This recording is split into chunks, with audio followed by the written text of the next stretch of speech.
মাত্র ২৭ বছর বয়সেই না ফেরার দেশে পাড়ি জমালেন ভারতীয় অভিনেত্রী অনন্য রাজ। অনন্যার মৃত্যুর খবর তার সামাজিক যোগাযোগ মাধ্যম অ্যাকাউন্টে পরিবারের পক্ষ থেকে দেয়া এক বিবৃতিতে জানানো হয়, ১ বছরের বেশি সময় ধরে শারীরিক ও মানসিক নানা সমস্যার মধ্য দিয়ে যাচ্ছিলেন অভিনেত্রী। তবে প্রতিকূলতার মধ্যেও সাহসের সঙ্গে পরিস্থিতি মোকাবেলা করে যাচ্ছিলেন তিনি। বিবৃতিতে অনন্যার আত্মার শান্তি এবং সবার কাছে প্রার্থনা করার অনুরোধ জানিয়েছে পরিবার। একই সঙ্গে এই কঠিন সময়ে তাদের ব্যক্তিগত গোপনীয়তা ও নিরিবিলি পরিবেশ বজায় রাখার জন্য সবার প্রতি আহ্বান জানানো হয়েছে। মুম্বাইয়ে বেড়ে ওঠা অনন্য রাজ হিন্দি ও আঞ্চলিক চলচ্চিত্রের পাশাপাশি সঙ্গীত চিত্রেও কাজ করেছেন। ২০১৬ সালে 7 আওয়ার্স টু গো সিনেমার মধ্য দিয়ে বলিউডে অভিষেক হয় তার।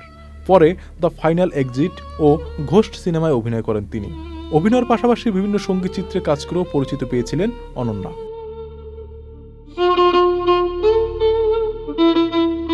হিন্দি সিনেমার পাশাপাশি দক্ষিণ ভারতীয় চলচ্চিত্রেও কাজ করেছেন অনন্যা। ২০২২ সালে মুক্তি পাওয়া তেলেগু রহস্যধর্মী সিনেমা থাগ্গে দিলেতে নবীন চন্দ্র, বিদ্যা পিল্লাই ও পি রবিশঙ্করের সঙ্গেও অভিনয় করেন তিনি।